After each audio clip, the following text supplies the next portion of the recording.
Við erum í útvarpinu á FM 89,1.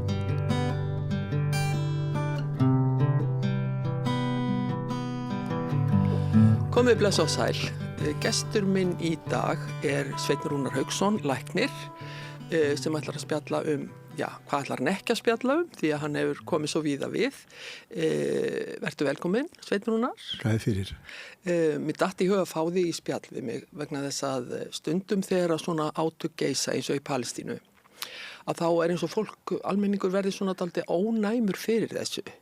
Og við horfum upp á rústirnar þarna í hverjum fréttatímanum og fætur öðrum og þá detti mér allt inn í huga að spyrja þig hvernig líf hins almenna borgara þarna?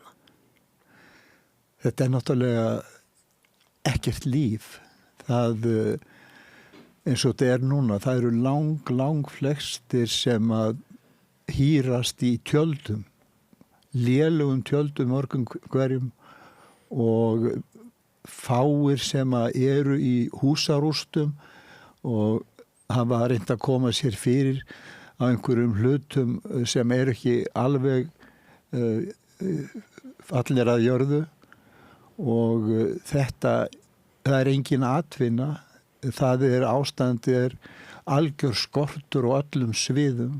Það eru komin einhver hjálpagögn þarna inn núna, eða ekki? Það komið minna en 10% af því sem þarf. En það var aftur lokað núna á öll landamæri þegar árásirnar hófust á Íran. Af hverju? Eigum að reyna að útskýra stefnu Ísraels. Nei, í raun og ekki. Það mjög erfitt, hún er svo einkennileg skulum bara að segja. Hún er svo óskiljanleg, hún er svo grimm. Hún felur í sig svo mikla fyrirlitningu fyrir manneskjunni og sérstaklega fyrir palestínsku lífi, mannslífum, börnum og öðrum, að það engin virðing. Þetta bara eitthvað sem fyrir og eitthvað sem á bara að fara. Það verður oft verið talað þjóðarmorð þarna og manni sýnist sem svo sé að þetta ekki bara stríð, það verið að útrýma þjóðinni. Já, þjóðarmorð náttúrulega lagalegt hugtak sem að ég ætla ekki að fara út í þessi en það felur í sér að það verið að útrýma hópi eða það vilji og aðgerði til að gera það, hvort sem það hefnast eða ekki. Og þá það skilgreind sem þjóðarmorð og við erum aðilar að samningi Íslendingar, þannig okkur ber að taka slík mál til okkar og hefja aðgerðir gegn viðkomandi aðila. Mér þetta óskaplega vænt þessa frétt og það gerði fleiri menn mér að þykja vænt þá frétt að Ísland skyldi gerast meðflutningsmaður að kæru Suður-Afríku gagnvart Ísrael. Það að segja kæran þjóðarmorð sem nú til meðhöndlunar hjá Alþjóðadómstólnum í Haag. Fyrir mér þetta náttúrulega engin spurning að þetta þjóðarmorð því að það beinlínis yfirlýst stefna. Þeir fara ekki lengur í felur með þetta ráðherrarnir sem að fremstir ganga þarna, sérstaklega náttúrulega Smotrich og fjármálaráðherra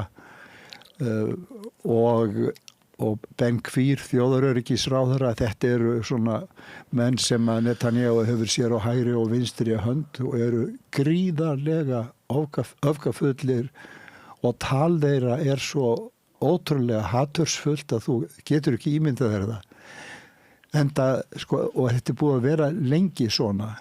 Hugsaðu þér það að ég er nú búin að vera að koma þarna síðan 1990. Ég held að það verið 94 frekar en 5 snemma árs að þá var komin bandaríkjamaður til Ísrael sem að var læknir almennt og hann tekur þá ákvörðun að fara á föstudagsmorgni inn í Abrahams moskuna í Hebron. Við vini og förum alltaf til Hebron þegar við komumst þarna síðustu jól, næst síðustu jól. Það Abrahams moskan sem í raun og veru ætti að samin og samin í sjálfu sig öll trúarbrögðin, hvort sem það íslam eða gyðingdómur eða kristni. Abraham svona faðir allra þessara trúarbragða. En þarna fer þessi maður í hermannabúningi, þessi læknir í hermannabúningi, Goldstein, og hann drepur eins marga og hann getur af fólki sem þarna í guðsþjónustu.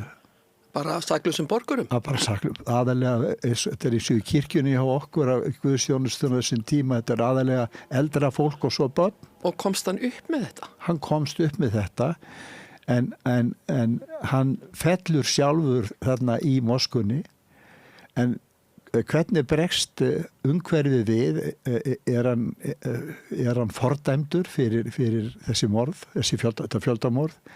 Nei, hann dýrkaður fyrir það. Og í Kiryat Arba, landaránsbyggðinni sem rétt fyrir utan Hebron þar sem hann átti heima, það reist minnismerki hann. Og mér þetta í huga að nefna þetta í samband við ráðherrana núna sem ráða ferðinni í Ísrael, að Ben Quir var sagður hafa upp á skrifstofu sinni risastóra mynd af þessum lækni Goldstein. Þetta hetjan hans. Hugsa sér.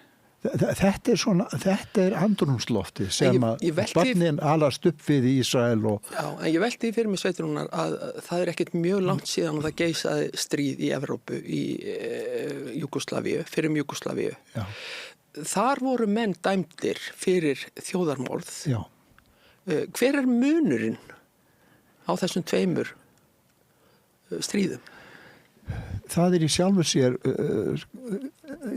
sér ekki neitt munur. Það rétt, já. Þetta notað, þarna það svona þjóðarhópur getur maður sagt, af því þetta var brot af Júgóslavíu og það var að flokkast upp í þjóðir og smáríki og hérna en hinbóginn þá höfum við Palestínu og palestínsku þjóðuna sem fyrir. Og það sem má líka benda á það að í upphafi þessara nýlendustefnu fyrir 1897 upphafsárið og þegar hafði nú ekkert með þeir forgöngumennir hafði ekkert með trú að gera, þeir voru áhugalausir gyðingdóminn sem trú. En þeir voru fyrst og náttúrulega þjóðurnissinnar, en það var þjóðurnisstefnan mjög í uppgangi alla Evrópu og þessum í lok 19. aldar, verið sér á Íslandi og þóttunum bara ekki slæmt, en þeir leita sér að landi fyrir gyðinga og það verður Palestína verður úr þó að margt annað hefur líka komið til greina. Það verður sér keypt landi í Úkraínu af Stalin. Hann fekk stórfé frá auðkýfingum í bandarískum gyðingum, auðkýfingum sem að borguðu fyrir Krímskagan og hlut af Austur-Úkraínu. Þarna átti að verða Ísrael. Stalin, hann borgaði þetta aldrei tilbaka þótt ekki yrði af þessu, en hann mátti þó eiga það að hann studdi Ísrael alveg frá upphafi. En maður velti fyrir sér, fyrir okkur sem maður kannski erum ekkert mjög vel inn í þessu öllu saman, nema við horfum upp á þessi morð sem ég vil kalla, bæði í Palestínu og eins áður fyrir Júgóslavíu og maður velti fyrir sig hvernig hægt að komast upp með svona hluti, því þetta eru saklausu borgarar sem verður fyrir þessu stríð. Í seinni heimsstyrjaldi voru þjóðir að berjast og hermenn að drepa hvern annan, en þannig verið að drepa saklaust fólk. Já, alfarið.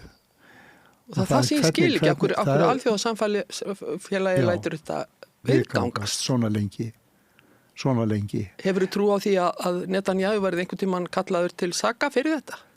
Já, ég hef trú á því og það búið að kalla hann til saka þá eftir að handtaka hann, en alþjóða glæpadómstóllinn búin að kæra hann og búin að það í vinnslu og það búið að gefa út handtökuskipun. En hvernig svo hann getur ekki farið til hvaða land sem hann ekki. Það handtökuskipun á hann. Já, það alþjóðlega handtökuskipun á hann í gildi. En nú velti ég fyrir mér, nú er það staðreind að Bandaríkjamenn styðja Ísrael í þessum handtökum. Já. Það tilfellið? Komast þeir upp með þetta allt í skjóli Bandaríkjanna? Já, það þannig. Það bara þannig. Þeir kæmust ekki, þeir hefðu ekki öll þessi vopn sem þeir beita á til dæmis á Gaza og í Líbanon og víðar. Þetta eru fyrst og næst bandarísku vopn, bandarískar herflugvélar og bandarískar eldflögar, bandarísk loftvarnakerfi. Ísrael eru sjálfur miklir vopnaframleiðendur og sagði smíða góð handvopn, svona minni vopn, þeir eru líka sérstaklega flinkir í njósnunum, í eftirlitinu og sem þeir sýna með sinni árangri í leyniþjónustunar í því að drepa forystumenn í hvaða landi sem vita nákvæmlega hver og einn og það á sömuleiðis við náttúrulega forystumennin í Palestínu. Þeir hafa getað drepið þá bara eftir því hvernig á þeim liggur. Svo ég haldi nú áfram að tala Bandaríkin. Ég spyr nú kannski eins og fávís kona, en hvernig stendur á að heimsveldið Bandaríkin að skipta sér að málefnum þarna austurfrá? Hvað kemur þeim við? Hvað að gerast það? Þetta var náttúrulega miklir hagsmunir og þegar að þetta verður úr í framhaldi af Balfour-kenningunni 19 Balfour utanríkisráðherra Bretlands 1919 gátt yfirlýsingu að gyðingar ætti að fá heimaland. Það var ekki tiltekið ríki en í framhaldi því fór að verða meiri straumur til Palestínu. Það höfðu alltaf verið til gyðingar í Palestínu alla tíð og það var bara góð sambúð þar á milli. Man raun að nefna að þetta það sem kallað eru orthodox eða réttrúnaðir gyðingar margir hverjir sem hafa verið alfarið og eru alfarið á móti Ísraelsríki og sionismannum og eru stöðugt að mótmæla meðal annars í Bandaríkjunum líka. Þú sér þá í mótmælum og þekkir þá fljótt úr með langar krullur og hatta og þeir eru ákaflega skýrir í tali það að þetta eigi ekki við gyðingdóminn, þetta Ísraelsríki, þetta sé eitthvað allt annað og ekki að blanda því saman. En hvernig staðan hjá palestínsku yfirvöldum eða réttar sagt almenningi ennþá baráttu andi í þessu fólki? Ég held að sé svona sigla í þessu ástandi sem og það það sem kallaði súmút á arabísku. Súmút, það þetta að halda út að það á ensku resilience. Það siglan sem aðalatriði. Það mikið þjóðastolt í gangi. Það þjóðastolt. Ég held að mig alveg segja það og mér finnst satt að segja bara alveg ótrúlegt að ég nú hættur að hlusta á fréttir í bili, búin að bara komin í bindindi allavega í 2 vikur núna en ég mani til því þegar ég var að sjá núna síðast fréttir frá fólki sem var að koma frá Egyptar, fólki sem hafði flúið stríðið en var að koma núna heim aftur til Gaza og fögnuðurinn og gleðin, auðvitað var það hitta fólki sig en að vera að snúa aftur í þessa eymd það sem ekkert til nýfs og skeiðar engin heilbrigðisþjónusta með algjörlega í lágmarki og margt sem alls ekki hægt að veita ekki vatn, ekki rafmagn, ekki lyf og ekki hreint vatn náttúrulega fyrst og fremst sem mjög stórt mál. En hvernig það með þjóð sem hefur orðið fyrir svona hremmingum og það eru þarna heilu fjölskyldunar sem hafa verið drepnar? Já, það eru heilu fjölskyldunar og það Verður þetta fólk ekki, kemur ekki einhver hefndarhugur í þessu fólki? Verður einhver tíma friður þarna? Vill þetta fólk hefna sín síðar meir eða hvað? Hlýtur að vera mikil reiði í þjóðinni. Man finnst það get ekki annað verið en það náttúrulega margar tilfinningar sorgin að missa sína nánustu og vannmátturinn að því leyti að þeir kom ekki aftur en að hafa samt þessa siglu að hlúa því þó sem eftir og draga fram lífið og einn hátt eða annan og eins og ég segi jafnvel að koma aftur frá Egyptalandi þó að þegar komið svo kallað vopnahlé, því að þetta náttúrulega einkennilegt vopnahlé þar sem að Ísraels her búin að rjúfa þetta vopnahlé meir en 1000 sinnum, sennilega nærri 2000 sinnum sem eru skráð tilvik og þeir eru búin að myrða 680 óbreytta borgara, þar af 100 barna í vopnahlénu. En þetta vopnahlé þá bara, orð á blaði? Þetta fyrir fólkinu meira en það því að þetta hefur haft í för með sér breytingu. Þetta ekki lengur stórfelldar loftárásir. Það eru loftárásir en það bara verið að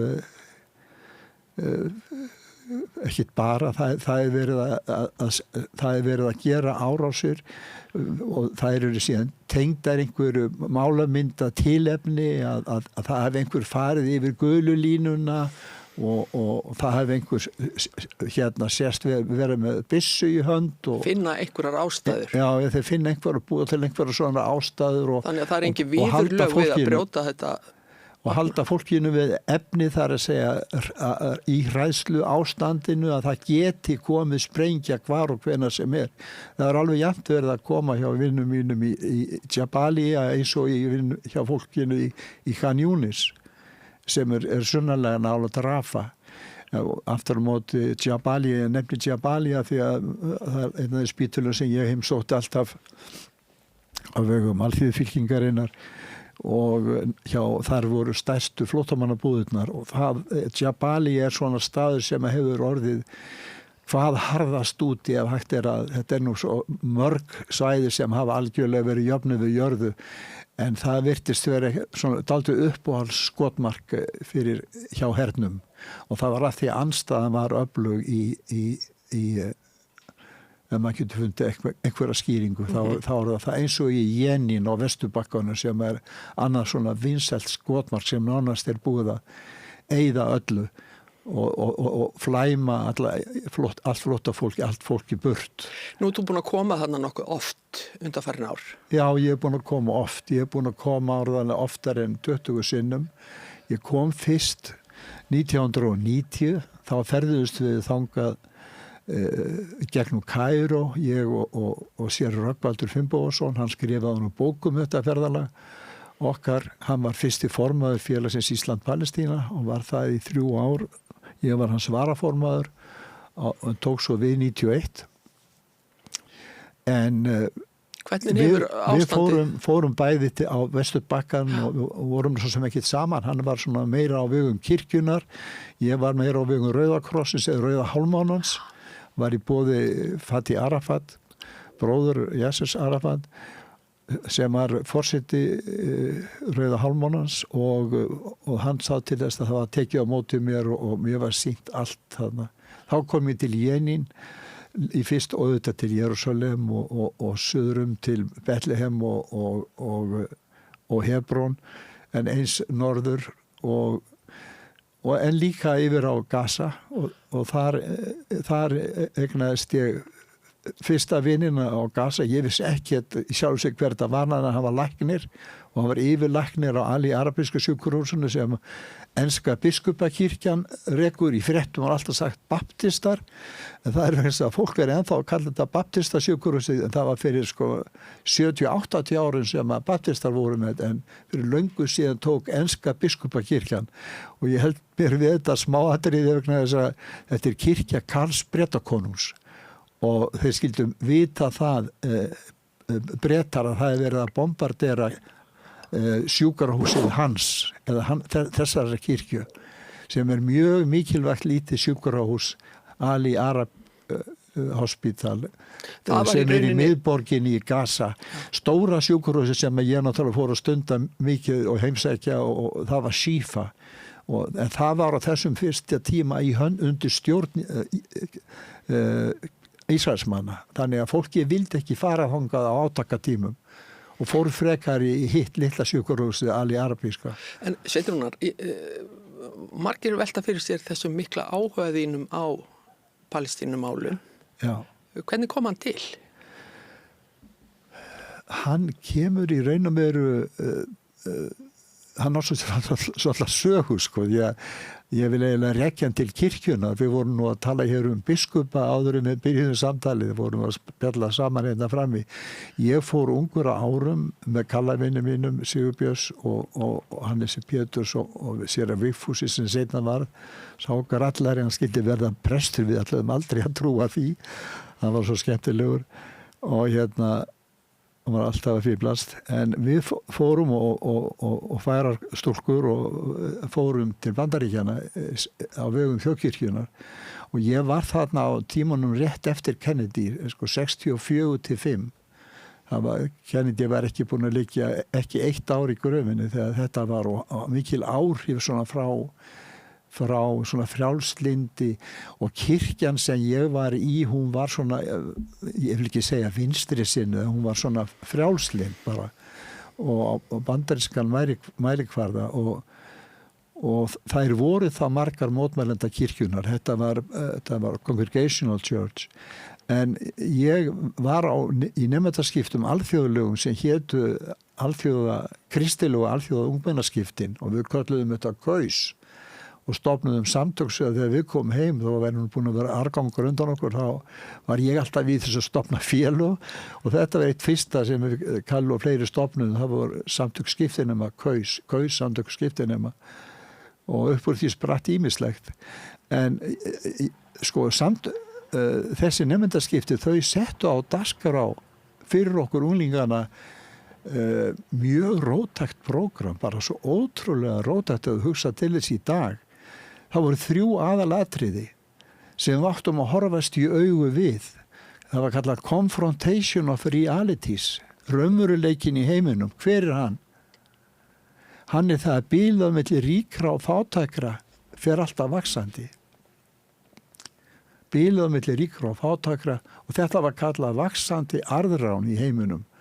Arðrán var nú bara eiginlega orð sem var bannað af Íslandi, mér sé að Þjóðvilji notaði þetta ekki lengur af því að það var svo kommunist sko en bara hugtakið en annað atriði var aðskilnaðarstefnan í Bandaríkjunum og í Suður-Afríku. Það var ekkert minnst á aðskilnaðarstefnuna í Ísrael. Í 3. lagi var það stríð og friður og þá var verið að segja mér og okkur frá því hvað Bandaríkin væri búin að vera að gera frá bara stríðslokum 1945. Hvernig það væri búin að vera að skipta sér að allstaðar í heiminum. Velta stjórnum, gera innrásir.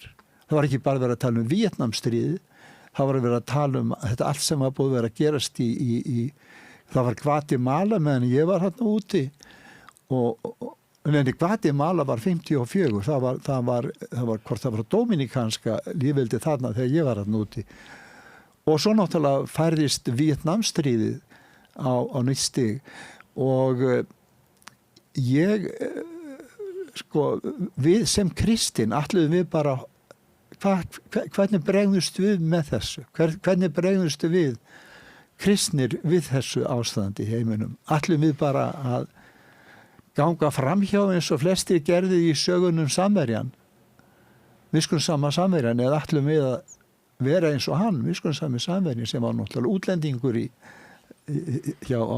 á dögum Jesú. Og þetta var boðskapurinn og þarna fættist friðarsinnin í þér. Já, það heldur betur og svona róttækni þegar ég kom heim og fór að spyrja hérna mömmu, ég setti erfiða spurningu, við umtölu bara aðlist upp í sjálfstæðisflokki og svona og morgunblað og svoleiðis skoðanir og ég spurði hvað er þessi Bandaríki að gera hér á landi? Er þetta sami hér og í Víetnam? Og móður mín, hún var bara alveg snældu, hún ætlaði bara að berja þetta úr mér sko. Henni leist ekkert á svona skoðanir. Henni hefur ekki tekist það. Hún ætlaði bara að kæra þessa þjóðkirkju fyrir að skila syni sínum heim sem einhverjum umskiptingi. Einhverjum róttæklingi. Já. Þetta var svona byrjunin fyrir mér og ég fór að blanda mér í ýmis mál. Það kom það kom að því að það var Víetnamhreyfing á Íslandi, það var Grikklandshreyfing og ég stofnaði Víetnamnefndin á Íslandi með félögum mínum og var formaður hennar og í fleiri samtök herstöðvanstæðinga ég vann mikið fyrir þau og eitt og annað svona og þetta svona leiddi til þess í raun og veru að þú spurðir Palestínu við vissum, ég man til því einhvern tíma svona upp úr 70 og þá satt ég á fundi með Elíasi Snælandi Jónssoni og við vorum í utanríkisnefnd, hann var möðruvellingur, við vorum í utanríkismálanefnd æskulýðssambandsins og við höfum huga því hvernig með þetta Palestínumál og ég fundið hjá mér sko álítin sem við smíðum þá og hún var bara prýðileg en það var ekkert annað en þegar að boðað var til fundar löngu seinna 1987 þá höfðu nú verið tilþrif máistar góðir höfðu 75 farið til að heimsækja Bekadalinn og PLO, Frelsissamtök Palestínu og það kom út Palestínublað þá. Ég sá það líka einhvern veginn í bílskúrnum hjá mér og það var svo einkennilegt að sjá blað frá 1975 og það var bara eins og verið skrifað í dag. Það hefði ekkert breyst. Og 87 þegar að Elías Davíðsson og Rögnvaldur Finnbogason boða til þessa fundar Salman Tamimi þá bara mætti ég þarna eins og hver annar og ég var kosin í stjórnin og tók að mér að vera varaformaður þannig að ég bara byrjaði í sig eins og hverju öðru félagsmáli og þetta stendur enn En ég velti líka fyrir mér hvort að maður eins og þú sem að ert ég vil meina dálítið róttækur með að við svona almennar skoðanir í landinu og ábyggilega mjög róttækur í augum hægri sinnaðra hefur aldrei orðið fyrir fordómum eða hefur þetta ekki komið niður að þér og eitthvað nátt þessi baráttuðin? Nei, það finnst mér alls ekki verið Þú getur ferðast alveg óhindrað veröldina Já, nema til Palestínu. Það bæði hefur verið erfitt að komast inn í gegnum Tel Aviv og erfitt að fara. Það er svo undarlegt að þeir eiga það til að hátta mann algjörlega þegar maður að fara og fara í gegnum allt sem þannig að maður verður seinni í vélina. Ef þú ferði gegnum Ísrael. Já, maður kemst ekki öðru sig. Nei, þú kemst ekki öðru sig. Og síðasta ferðin okkar fyrir ári og hún fór þannig að við fórum til Kaíró til þess að heimsækja vina fólk sem hefur flúið frá, mjög margt sem hefur flúið frá Gaza og fórum það til Amman að heimsækja gamla palestínska vini þar og þaðan fórum við yfir brúna og ég hélt að þetta væri kannski dálítið sniðug leið að fara þessa landleiðina í raun og veru og yfir Jordanána. En okkur var haldið þarna allan daginn. Einhverjum svokölluðum yfirheyslum sem voru nósku prúð og ekki með nein illindi og voru að spyrja hana spurningar sem ég vissi að þau vissu betur svörin við heldur ég sjálfur því að skráningin á öllu sem aðeins þarna og er algjörlega fullkomin. Það er alveg áræðanlegt að þeir gáttu vita alveg hvernig ég var á þessum fundi. Ég til dæmis hafði séð ástæðu til þess að þykja boðum og falast eftir að eiga fundi ekki bara með vinum mínum eins og ég byrjaði að nefna yfirlækninn á Arabiska sjúkrahúsinu sem 5 árum seinna sem ég fór að sjá í sjónvarpinu 5 árum seinna alltaf við hliðin á Arafat. Hann hafði ekki sagt með neitt að hann var forstuðumaður fyrir Fatah á Gaza og hann Dr. Zakaria Aga og ég var búinn að vera í góðu sambandi við alþýðufylkingamenn, fyrst og fremst lækna sem að vinna þarna eru með þarna hjálparstofnun og reka heilsugæslu og sjúkrahús á bæði Gaza og Vesturbakkanum og Þannig ég hef haft mjög víðtæk sambönd á þarna og ég vildi, náttúrulega ekki má gleyma Dr. Haidar Abdul Shafi sem var svona fremsti forystumaður Palestínumanna í það heila teki sem að Arafat baðum að taka sér að vera formaður sendinefndarinnar í Madrid viðræðunum 91 þegar að Bush og James Baker utanríkisráðherra stóðu við loforðið sem þeir voru búin að gera öllum heiminum að leiðu væri búin að ráðast að Saddam Hussein þá myndu þeir fara í Palestínumáli og þeir gerðu það með Madrid viðræðunum. Það megir eiga. En það sem að gerist þarna, þetta þessi sambönd sem ég hafði þarna við alla flokka á svæðinu og sem var mikið í gegnum læknana og það var svo fyndið að þessir menn voru þetta var svona kynslóð sem höfðu verið skólabræður svo skipt, þeir voru vinir alveg þvert á alla flokka og þarna var líka gafst mér færi á að hitta stofnanda Hamas-samtakana og sem að liður nú ekki lengi því að hann vildi frið og stakk upp á friði við Ísrael, sendi þeim boðum það að það þyrfti bara að virða landamærin frá 67, hætta að ráðast á Palestínu og hætta að drepa forystumennina. Þá myndum við hafa bara vopnahlé húdna, eins og það heitir, í 100 ár þess vegna. Þarna var náttúrulega verið að viðurkenna, voru Hamas-samtökin viðurkenna Ísrael og samkvæmt alþjóðlegu landamærunum. Þetta var 2003 og þá gerist það hann beið í hálft ár eftir svarinu og svarið fólks síðan í stýriflög sem fóru í hjólastólinn hans fyrir utan Moskuna og hann og sonur hans og fullt af nánum fórust í þeirri sprengingu.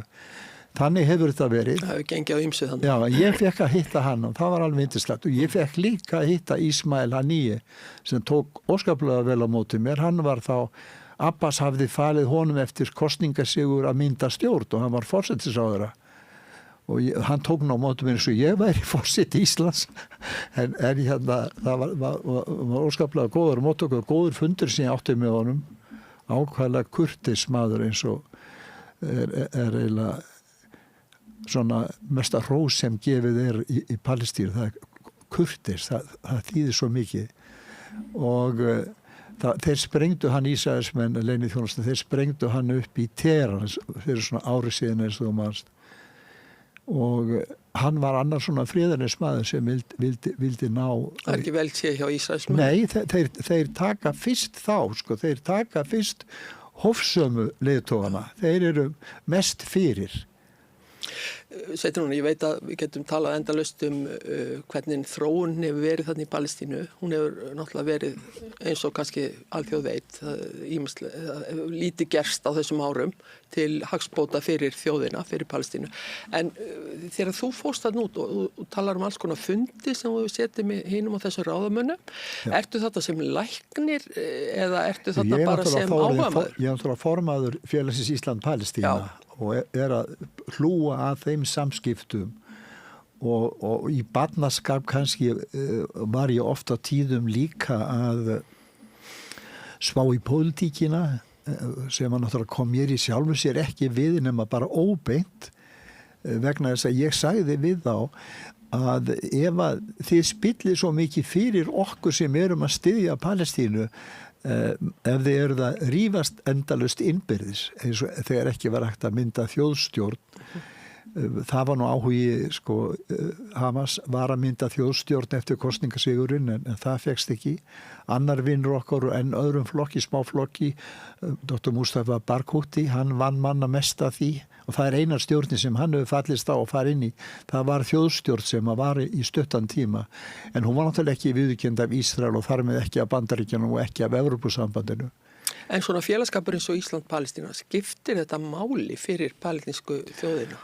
Við erum bara eitt af mörgum við erum eitt af ótal félögum og við erum látin finna það að við skiptum máli og þó að sé ekki annað það en bara koma á staðinn og við erum verið að senda eða það hefur farið fólk á okkar vegum í tugum, ég veit ekki hvað margir sem hafa farið sem aðalega á Vesturbakkan sem sjálfboðaliðar og allt þetta, svo þegar að við fórum til Jenin við Viðar Þorsteinsson 2002, þá kom beinlínis beiðni frá Mustafa Barghouti.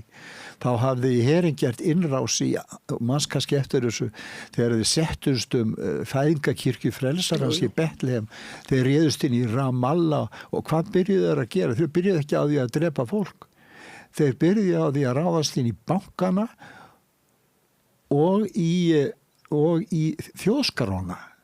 Eyðileggja þjóðskarona sem svona grundvallar hlutur í innviðunum að hafa hann á hreinu en síðan var ráðast inn í alla bæi og sérstaklega í Jenin og marga smærri bæi og ég fór með hópi fólks þangað, lögfræðingum og fleirum og við vorum handtekinn 2-3 sinnum áður við náðum að komast alla leið og alltaf sleppt aftur sko bara sleppt nánast á víðavangið á herstöðum og vorum svo að finna okkur leið og það gekk allt saman og við komumst þarna á endapunkt í Jenin.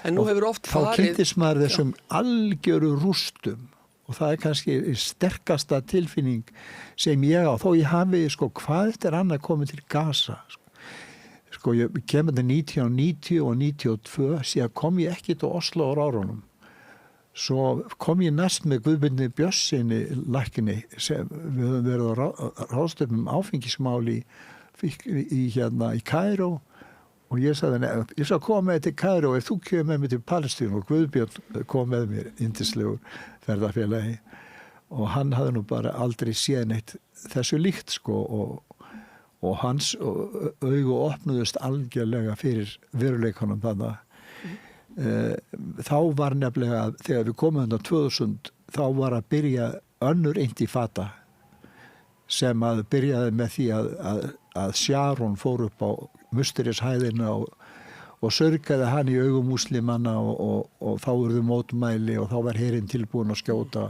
og sjúkrahúsin voru full af líkum og særðum þegar við komum.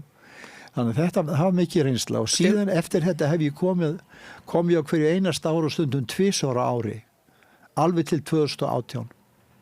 Hvernig, þú segir að sé hörmulegt að upplifa þetta? Að upplifa þetta í Jenin, já, ég misti þráður, að upplifa þetta í Jenin að sjá svona, byggðina, hús fólksins, allt einu rúst á stóru svæði. Fyrst er hérna stór Caterpillar jarðýta, það er Hyundai, svo bílarnir hérna, Hyundai smíðar fyrir Ísraels her, sérstakar skurðgröfur sem eru til þess að eyðileggja hús. Og svo eru þeir með þessa Caterpillar, þeir eru með sérstakar tennur líka til þess að breikka strætin, til þess að auðvelda skriðdrekunum að koma sleðasinnar. Þannig að það eru jarðýtunar sem fara fyrst. Og þegar við komum þarna inn í þorpin þá er fólkið og sjáum bara eina rústir og ekkert annað og svo komum við nær og þá er fólkið skríðandi þarna með höndunum að reyna að grafa eftir einhverju og það er strax líka raun að leita eftir lyktinni að rotnandi, já, látnum ættingu. En þú sem læknir, hvernig áhrif hefur þetta á því sem bara mannesku og lækni? Menna, er hægt að horfa upp á? Ég fór með, hann fór með mig, hann Muhammad Abu Hijja sem var þarna fyrir læknishjálpanefndirnar í þessum flóttamannabúðum í Jenin og hann fór með mig daginn í vitjanir. Þá fór ég kannski sem læknir en þó var sjálfs ekki kannski eitt og eitt ráð sem var að gefa bara blóðþrýsting eða eitthvað en ég var bara fyrst og næst að koma til fólksins og votta þeim samúð því á hverju einasta heimili hafði minnst kosti einn ungur maður verið drepinn hverju einustu fjölskyldu og þetta er þungt en mann er samt, þú veist hvernig þetta er, mann er gefið eitthvað, manni gefin einhver styrkur til þess að fara í gegnum þetta. Það hlýtur eiginlega að vera. Það er svoleiðis í lífunu almennt og okkur er sagt að við trúum því líka að Guð hjálpa okkur með það sem við getum ekki sjálf. Mér langar bara að spyrja þér hreint út, heldur að það sé von fyrir Palestínu? Já, vonin fyrir Er hún kannski það eina sem eftir er? Vonin er það eina sem eftir, mikið er þetta satt hjá þér, vonin er það eina sem eftir er og þegar það er svo einkennilegt, ef mér væri hleypt, ég færi ef mér væri hleypt inn og við erum að bíða með að komast sem allra fyrst inn á Gaza til þess að halda áfram verkefninu okkar gervifætur til Gaza og mikið örkum þarna. Það er gríðarlega mikið örkum. Það var fyrir löngu síðan sko, þá voru 5.000 mann sem að þurftu gervifætur. Á öllum aldri. Já, á öllum aldri. Mikið af börnum líka núna. Við höfum ekki verið í því nema mjög lítillega sinna börnum. En það er svona samstarfsaðil okkar palestínska barnahjálpin, hún heitir Palestine Children Relief Fund. Þetta var stofnað af Bandaríkjamanni og þetta er sá samstarfsaðili núna sem félagið hefur stutt hvað mest og þeir eru líka með verkefni í sambandi við þetta gervifætur handa börnum. En þeir eru verið stundum að þurft hreinlega að fá börnin út. En ef okkur veri hleypt inn, því að þeir hafa ekki með sömu aðferð og við höfum, þeir ráða ekki við henni, en við erum með aðferð frá Össuri heitnum Kristinsinni, hans uppgötvun, þar sem hægt er að smíða gervifætur á börn og fulltrúa á staðnum við hvaða aðstæði sem það þarf enga hátækni til. Við höfum samstarfsaðila á svæðinu sem heitir ALPC sem er gervilimstöðin á Gaza og hún hefur ekki verið gjöreyðilögð. Það er verið að starfa þar. Það eru góða fréttir. Já, það er ein bygging sem hefur fengið að nokkurn veginn sloppið. En ég velti því líka fyrir mér og kannski spyr ég kjánalega, það verður bara komið ljós. Ljúki þessi stríði einhvern tímann, hver byggir upp landið? Er það bara þjóðin sjálf eða fá þeir einhverja aðstoð? Auðvitað eftir að fá stríðskaðabætur frá Ísrael. Það dettur engum í huga þeir fái það. Það er engum sem dettur í huga þeir fái það. En það er búið að lofa, það er fjöldi landa búin að lofa milljörðum í enduruppbyggingu. En það sem ég kannski kláraði ekki að segja á það fyrir þú kom svo réttilega að því að það væri vonin sem væri ein eftir. Að ég hef tekið eftir bara með sjálf á mig að þegar maður, og þetta er eins að ég núna læt eftir mér að heimsækja vini ættingja og aðra á spítala og hjúkrunarheimili, maður ímyndar sér alltaf ef maður fer ekki á staðinn að ástandi sé miklu verra en það svo er þegar maður kemur. Og það er eins með Palestínu og ég er kannski komið svo til tími sem verið þar og þú getur rétt ímynda hvernig á hverju við ættum vona við værum að fara þangað núna. En ég get lofa þér því að þegar þú kæmir á staðinn og á svæð og hittir fólkið, þá myndur þú fyllast von. Því að það er einmitt þarna sem að vonin lifir. Ég er ekki vissum að ég treysti mig til þess vegna þess að þegar ég horfa á fréttir frá Palestínu og af lífi fólksins þar að þá tárast ég og ég veit ekki hvernig ég myndi bregðast við ef ég sæi þetta með berum augum. En eins og þú segir, það er eitthvað sem að hjálpar manni. Ég held þú myndir bregðast rétt við og ég held þú myndir vera öflug þarna. Já, ég heyri á þér, Sveinn, núna þú ert hvergi nærri hættur í þessari baráttu og ert mjög vel að þér í málefnum þessa heimsluta. En nú ætlum ég aðeins að koma að öðru. Já. Og mér langar til að spyrja, þú ert læknir og ég veit að þú hefur mikla skoðanir á málefnum geðsjúkra vegna þess að þú hefur persónulega reynslu af því, er það ekki? Jú. Ég nefndi þarna áðan að ég hefði verið skiptinemi aldrinum 17 til 18 ára og við komum heim haustið 65 og við stofnuðum samtök skiptinema og ég tók 4. bekk utanskóla og settist í 5. bekk svo ég gat haldið hópinn við félaga mína sem ég raunar að fara að hitta á eftir í menntaskóla, ég er mjög skrítið og það verður að minna með það ætlum að heimsækja gamla skólan en þarna í febrúar þá fæðist svo hugmynd mér langaði að gera eitthvað það var mikil ókyrrð í mér með það ég vildi mér langaði að koma einhverju til leiðar og látið okkur detta ýmislegt í hug en við vildum virkja ungt fólk til ábyrgðar, í samfélagslegra ábyrgðar og með mér í þessu var Pétur Guðjónsson og við gengum þarna í febrúar á fund það er akkurat 60 ár síðan Tómas Helgasonar á Kleppi sem var prófessor og yfirlæknir og hann tók okkur fjarskalega vel og þaðan í frá þá bara lét hann allt eftir mér svo ég einfaldi málið. Allt sem ég datt í hug að gera og það var náttúrulega, við fórum að stunda þarna, byrjuðum bara með 12 manna hóp fyrstu mánuðina en haustið þá hafði lítið tilbaka þetta tekið svo vel að við ákomum að 5-falda hópin og vorum með 4-5 manna hóp sem að fór í heimsóknir á allar 11 deildir Kleppsspítalans og svo fórum við að vera með félagsleg ég átti öll með að fá hvort sem það voru Hljómar eða Sigurveig Hjaltist eða hvað, Ómar segi skemmtikrafta allslags til þess að koma til söguna en aðalega var það samt þetta að tengjast fólki og markmiðið að rjúfa félagslega einangurinn en það var kannski aðal vandi þeirra sem að voru lenda á Kleppi að þeir bara voru einhvern veginn dæmdir og flestir komast ekki út aftur. Var þetta bara einhvers konar geymslustaður? Það var það í rauninni.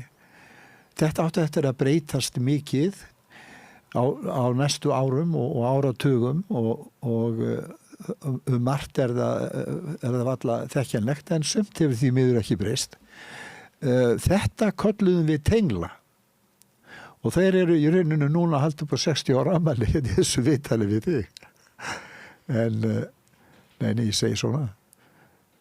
En hvernig breyst? Hvað hefur breyst á þessum árum í málefnum geðfatlaðra? Það hefur náttúrulega, þegar við erum hana á Kleppi, það var Kristín Gústafsdóttir, minn dettur hún í huga yndislega kona og félagsráðgjafi, en hún bjó í Svíþjóð og var eiginlega ekki síður starfandi þar. En það var eitt sálfræðingur. Læknarnir voru bara teljandi á fingurum annarar handar. Það voru strax nokkri geðhjúkrunarfræðingar komnir þarna til starfa. En svona faglega var þetta óskaplega fátæklegt og bara langt í raun og veru aftur í öldum og hafði kannski ekki mikið breyst.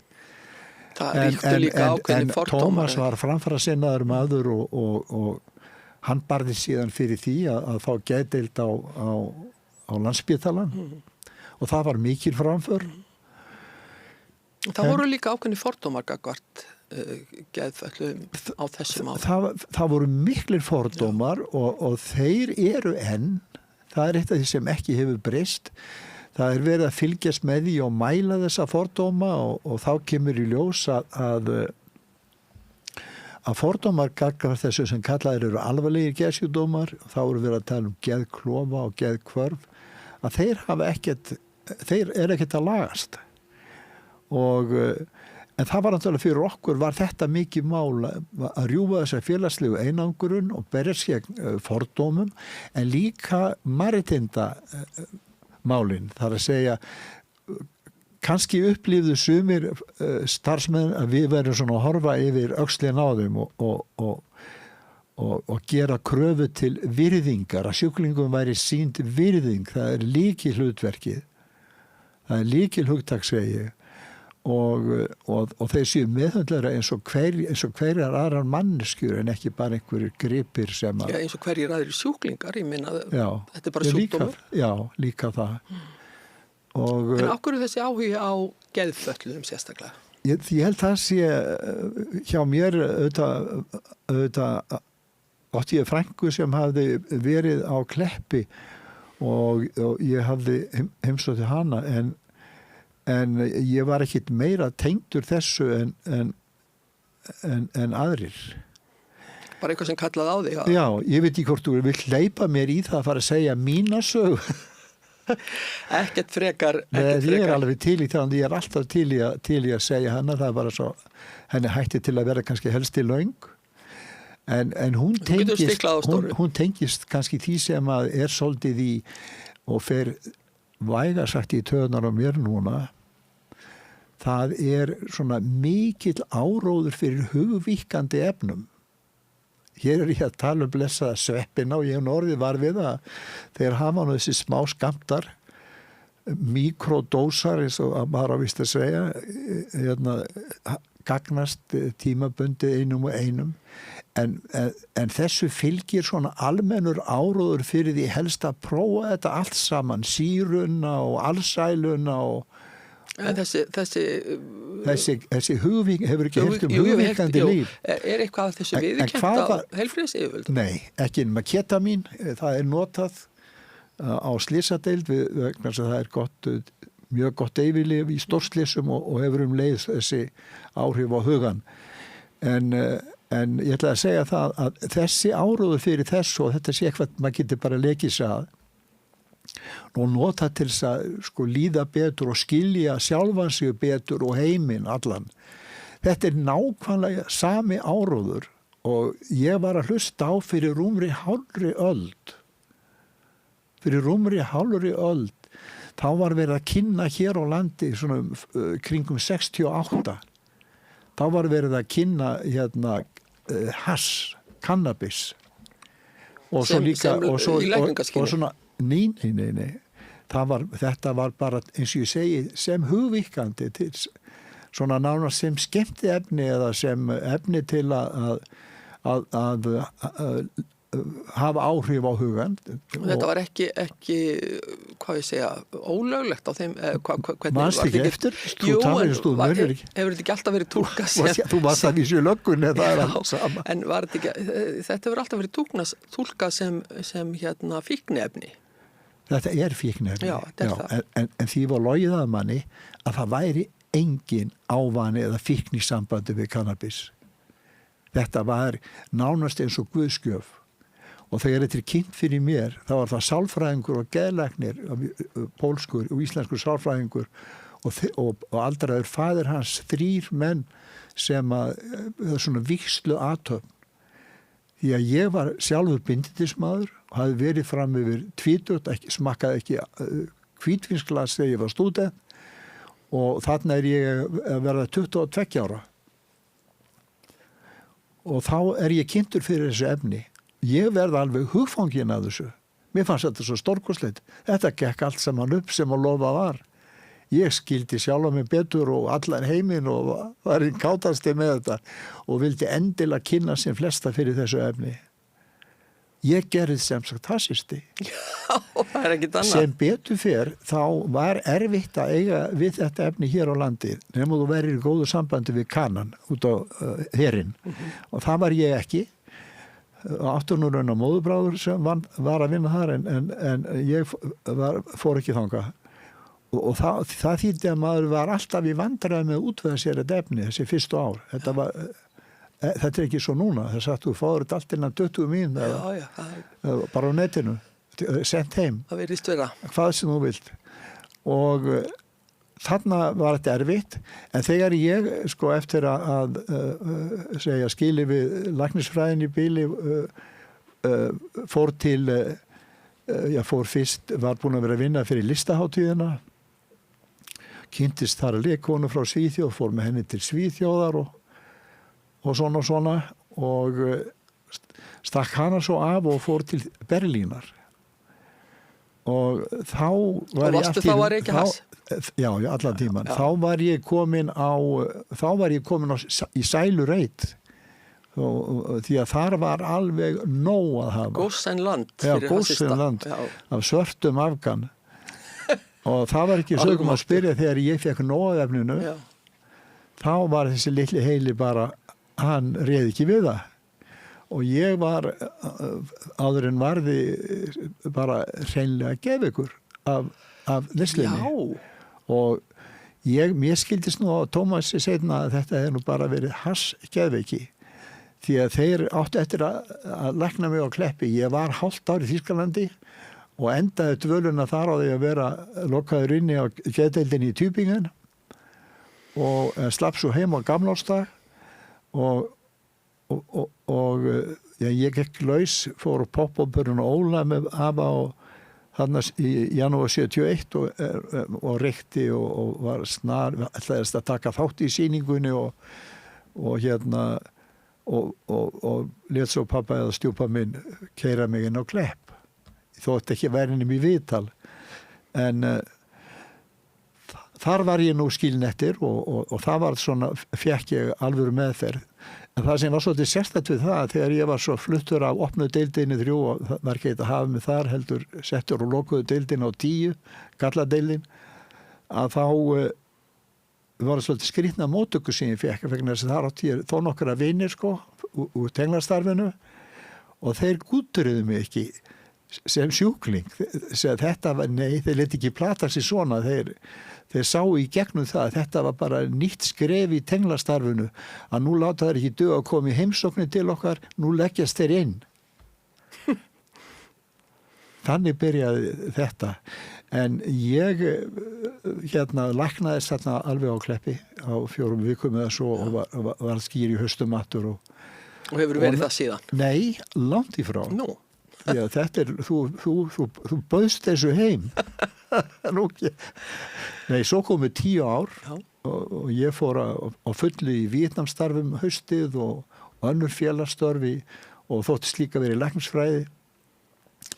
Alveg til 75 var ég á fullu hérna heima í allslags félagsmálum og lærði litla læknisfræði, var með það sem nam 2 árum þegar ég fór til Danmerkur.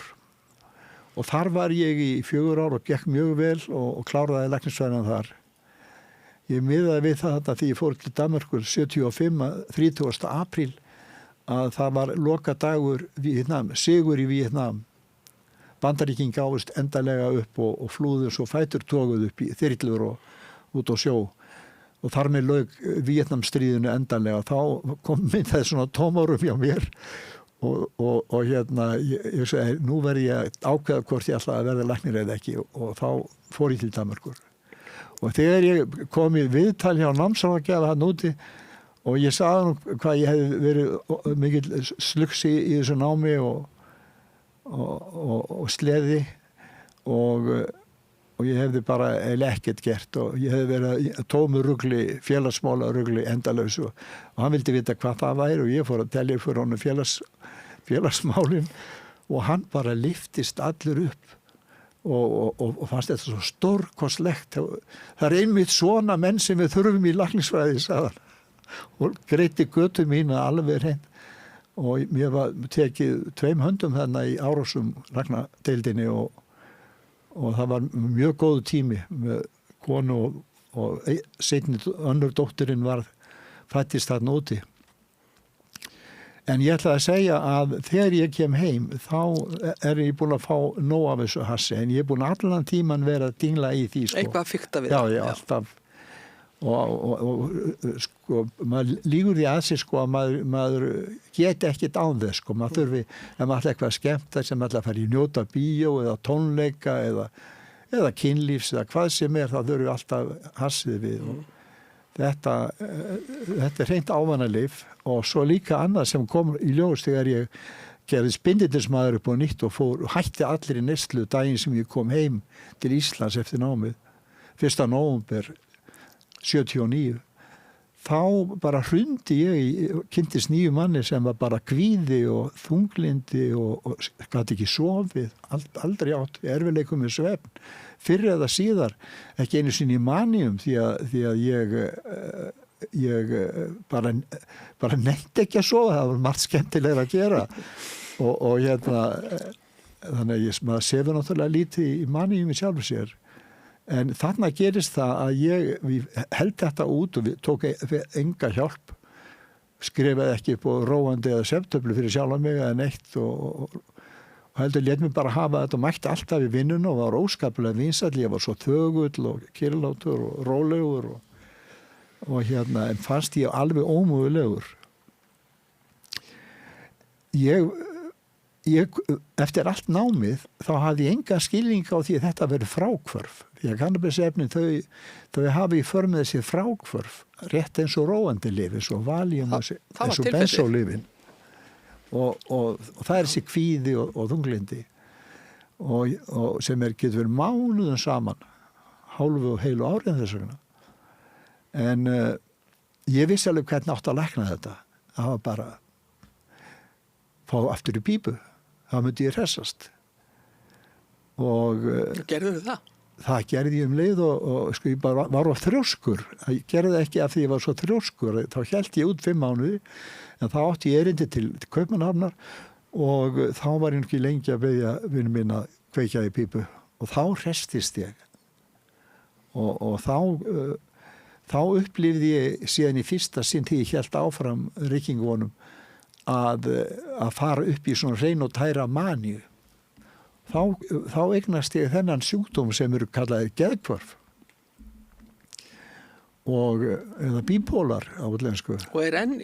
Já, ég tel mig hafa hann þó að ég sé búin að vera, því að þarna koma ár frá 80 til 85, þetta er svolítið langt síðan, þetta er meira en 40 ár síðan, að þá var ég að fá svona á vorin, helst á vorin svona manjur og þær leitu oft til innlagna og það er eiginlega 6 sinnum sem að það töldu til svona nauðungar innlagnir og 5 eða 6 sinnum og alltaf skildi það í hvers sinn vera ofbeldi sem ég mætti mér.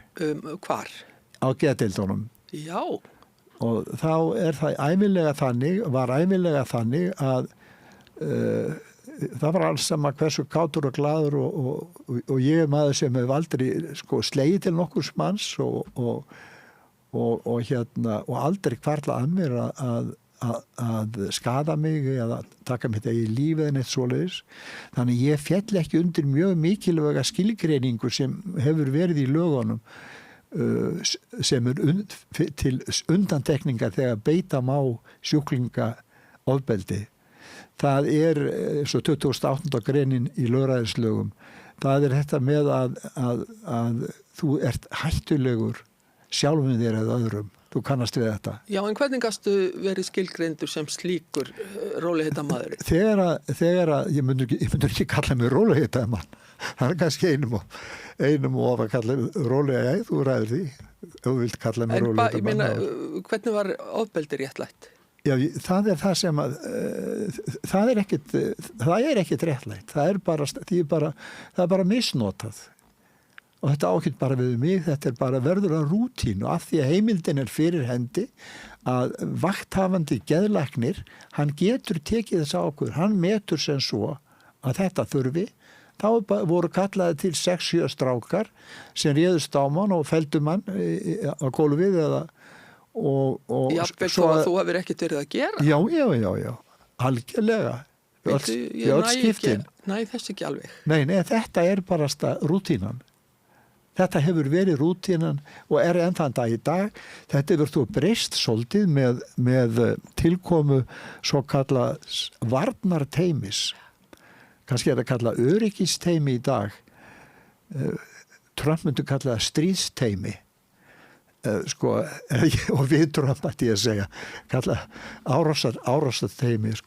Því að nú í dag þarf ekki nema 4 í staðan fyrir 7 áður af því að þeir eru sérþjálfaðir og vita hvað þeir eru að gera.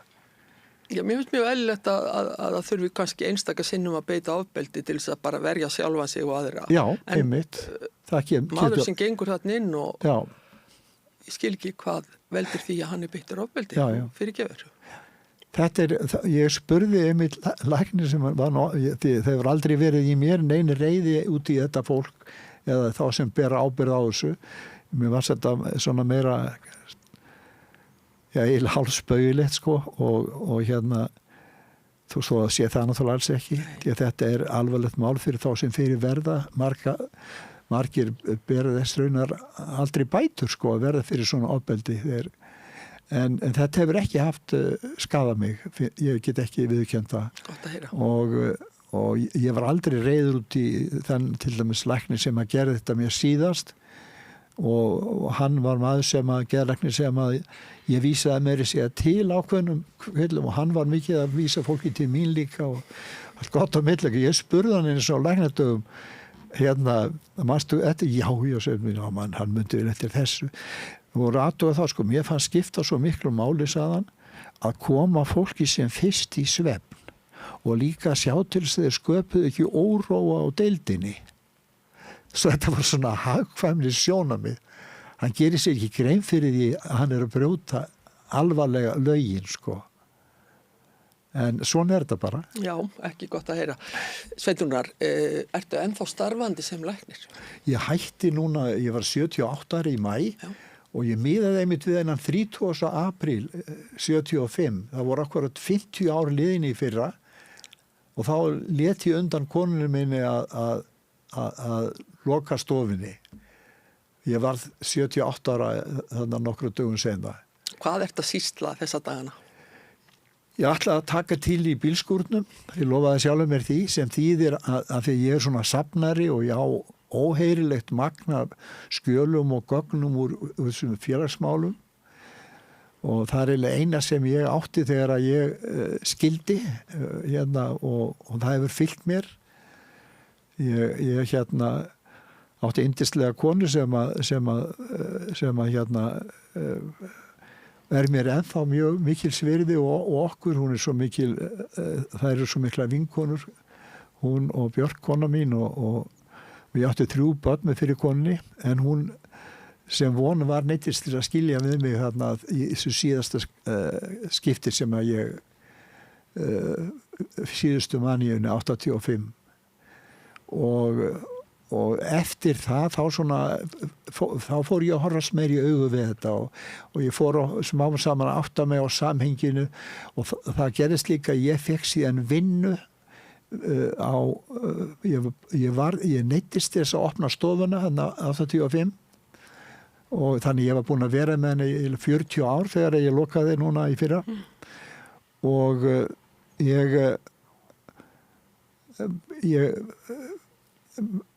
fekk að hringt það svo ótrúlega hvernig þetta gat gerst sko. Ég var gamall hassisti, gamall kleppari og ég var orðinn drykkjumaður ég svona drakk á kvöldin sterk vín, það fannst það ægilega gott fór ekkert svona illa í mig eins og hassi sem gerði mér svo öran og ofan og ég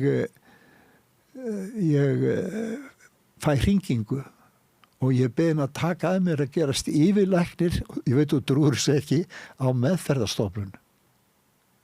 Þetta nú svolítið sérstakt. Þetta var Benjamin Bensen og Björgúlfur og svo voru Þórarins Tyrfings á bakvið þá líka og fleiri. Stjórnarformaður Lilli Bersen sem nú þekktur í vissum gressum í bænum. Hvaða stofnun var þetta? Von. Meðferðarstöðunum von sem var bara fyrir útlendinga og segilega eigin mati held ég eina sem ég hef haft í þetta var það að ég var góður í dönsku búin að læra í dönsku fyrir þannig alltaf það að þú hafðir ákveðna reynslu af fíknisjúkdómi já þá mátti ég segja það ég var ekki búin að viðurkenna þarna sjálfur það en ég kynnist þessu, ég tók þetta að mér og ég kynnist þessum sjúkdómi á annan hátt og því að ég varð að fara að kynna mér ég varð að fara að lesa mig til og því ég átti að halda fyrirlestur áfengjur líf, ég var sendur til Grænlands og ég var sendur til Færeyja og í fyrirlestrarferðir og þetta var oft þetta að fara allarleið til Bólívíu þess vegna en Varstu þarna síðustu starfsáriðin? Já, nei, þarna var ég bara í stuttan tíma, í nokkur ár. Fast vonin var á Bárugötu og svo upp á Fitjum. En þetta bara í raun og veru upphafi minnar starfa sem heimilislæknir. Ég svo ótti eftir að vera í 35 ári viðbót heimilislæknir í Domus Medica og var þá laus úr þessu. En það sem ég hafði upp úr krassinu þarna var það að ég hætti að drekka og ég sé sambandið og ég fer að leita mér hjálpar á því sviði. Og þá eru það sporin 12 og fundirnir sem hafa verið mér alveg stórkostlega blessun. Þannig að ég sjálfur fengi mikið upp úr þessu og þetta hjálpaði mér líka í starfinu að hafa ekki bara geðveikireynslu en geta líka hjálpa fólki og tala eigin reynslu fíknisjúkdóma. Nákvæmlega. Það svo mikið þetta. Já, Sveinn Rúnar, þetta er orðið langt spjall hjá okkur en ég get ekki lokið því fyrir ég er búin að heyra aðeins að berjatínslu áhuganum. Því að það líður varla svo ár þegar berja tíminni komin að það sé ekki viðtal við þig einhvers staðar. Er þetta eina af þínum ástríðum? Já, það verð ég að segja bara. Verð ég að segja það? Já. Þetta náttúrulega þetta er náttúran. Þetta er einhver svakalega sterk þrá í að vera út í brekkum og dölum og heiðum og ertu orðið sérfræðingur í Nei, ég er ekki sérfræðingur. Nei, ég meina í helstu berjatínslu svæðunum. Já, ég auðvitað þekki ég það því ég er búin að vera svo óður maður í þessu og ég tók alltaf 3 vikur í berjaleyfi. Af sumarleyfinu. 3 vikur í berjaleyfi. Og hvað gerum við allir sem konan, hún vill ekki vera með mig lengur en bara í viku. Hún skammtar mér tíma, hún er náttúrulega miklu duglegri því eins og öðru að tína. En ég fer bara allt landið og er kunnugur, ég skal alveg viðkynna því ég er kunnugur meira og minna. Og ert að tína bæði krækiber og bláber? Já, bláber og aðabláber og hrútaber. Já, hrútaber líka? Já. Þá fer ég austur helst til þess. Fá það hjá henni Þóra á Seyðis, hún leiðbeindi mér að fara í Allandsstaðaskóginn. Ég smakkaði nefnilega hrútaberjasultu í gær, svo einkennilega vildi til. Og var það ekki hlaup? Jú, það var hlaup, já.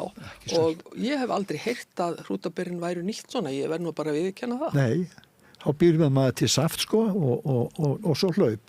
Og hvað gerir þið við þetta allt saman?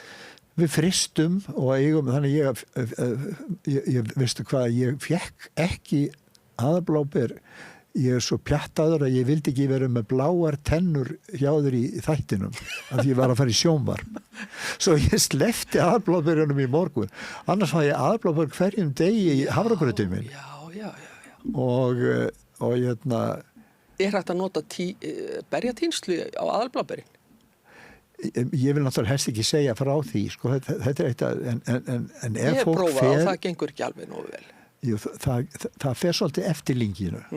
En það er iðulega auðvelt að gera það og venjulega bara á maður kannski fingri fyrir pokan, sko, þannig að maður tekur bara svona lítið lag en stundum að maður er komin í ham þá bara fyllir maður tínuna á 10 mínútum þess vegna af aðalbláðbörum í góðu lingi með tínu. Og sérstaklega maður er að bjarga verðmætunum, þú ert komin, veist að það mun engi koma hingað eftir þér, það er komin 7. september og það er að koma næturfrost. Og þú ert á svæðum þar sem að þú bara situr einn að. Mjög og því miður segi ég bara því það er nóg fyrir alla. Það er nóg fyrir alla að samt þeim, hvað er þetta fólk að gera hérna? Skildi það verið með leyfi frá berjatínslu sambandinu?